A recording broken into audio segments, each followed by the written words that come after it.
Good morning. Welcome to Trust Life with Louise Hay. One of the things, I have a little picture here of Louise. She happens to be in a kind of a green shirt. I have these yellow roses. Louise loved the color of yellow. She loved yellow roses. Today I'm wearing yellow and some greens, but yellow. Yellow is a vibration that's connected to the stomach. It's connected to anxiety, releases anxiety. We're in the holiday season right now. For us Christians, it's Christmas time. It's I don't know all the other religious holidays, so I'm not even going to try and pretend I know them to rattle them off. But there are many holidays in this time period that a lot of people are celebrating in their different spiritual practices. Those celebrations can bring in a lot of anxiety, because we have to get it right, and we've got to show everybody that we love them, and by giving them gifts and different things like that, depending on the celebration. So a lot of anxiety comes in, and it doesn't have to be there, but it does. And part of that anxiety comes from wanting to do everything right? Wanting to be good enough, wanting to share, wanting to be helpful, wanting to be perfect, whatever perfect means. Who the heck knows what that word means? So in this particular statement, Louise says, the first words I say to myself each day are, I love you. Let's hear what she has to say about that. First thing in the morning and last thing in the evening, I want you to look into your eyes and say, I love you. I really, really love you. And I accept you exactly as you are. It can be tough at first, but if you stick with it, in a short time, this affirmation will be true for you. Wouldn't that be fun? You'll find that as your self-love grows, so will your self-respect. And any changes that you find yourself needing to make will be easier to accomplish when you know that they're the right ones for you. Love is never outside yourself. It's always within you. As you're more loving, you'll be more lovable. So choose new thoughts to think about yourself, and choose new words to tell yourself how magnificent you are, and that you deserve all the good that life has to offer. So as you think about that, I'm going to share my personal experience with that. I have here, and it looks backwards. Well, here, I'll do it this way. It says there, I love you. I really, really love you. This is a vinyl decal, so it's still on the piece that it's the backing. So I can take this off, and I can put this vinyl decal, these vinyl letters, on anything I wish to put it on. And in my bathroom upstairs, in my room, and in my children's bathroom, and in my bathroom on the mirror, these are all in the mirrors. On the bathroom and the mirror in my barn, in the bathroom, that's the community bathroom that everybody goes to, this sticker is there. I love you. I really, really love you. So as a person looks in the mirror, especially when they're surprised by it for the first time in my barn, they look in the mirror, they look at that picture, they go, I love you, I really, really love you.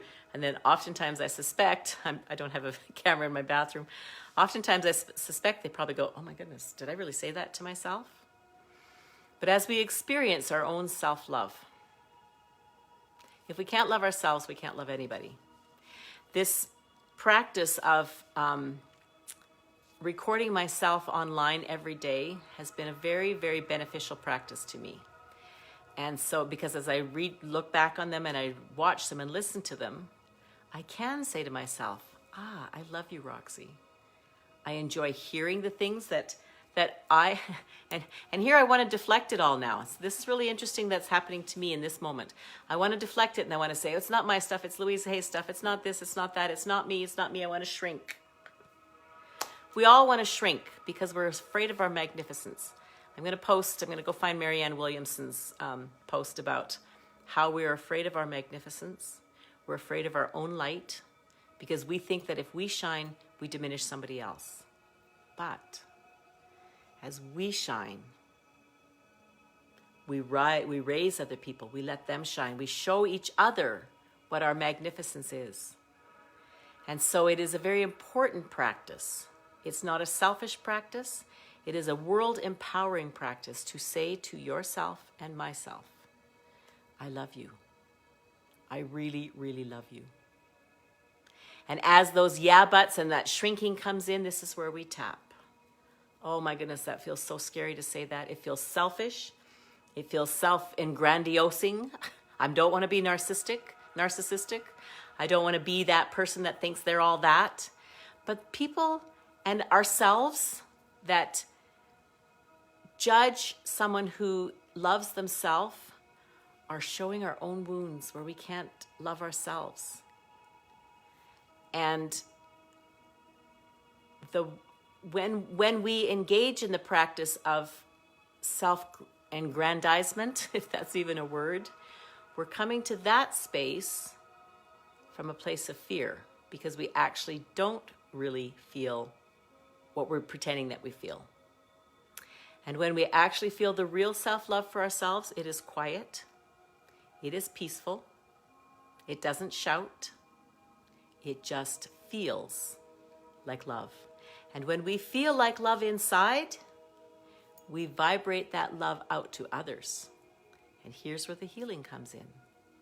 Because as we heal ourselves with love, we heal others simply by being around them. Because we don't need all the entrapments and the relationship and energy drama. We don't need it anymore. Because the love has come from within. It's come from the universe. It's come from within. We're accepting it into our own self because it comes from within. It doesn't have to be something that feeds us from somewhere else. Because as soon as somebody praises us and says, oh yes, you're so beautiful. Oh, you lost 20 pounds. You look so wonderful. As soon as they've said it, it's gone. And then if that was what we lived on, we have to get it again and again and again and again. And then it's gone and it's gone. But if it comes from the well within, from the universe, the universal well within, from which we can all sup, that living, healing water of love that fills each of us, is there for each of us in unlimited quantities. We can gargle in it, bathe in it, immerse ourselves in it, and we will never drown. That's the key. We will never drown in appropriate self-love. So, look yourself in the eyes. In January, I'm going to do a mirror workshop. Look yourself in the eyes and say to yourself, I love you. I really, really love you. Namaste. Thank you for meeting with me today. I bless you. I love you. Look in your eyes and love you too.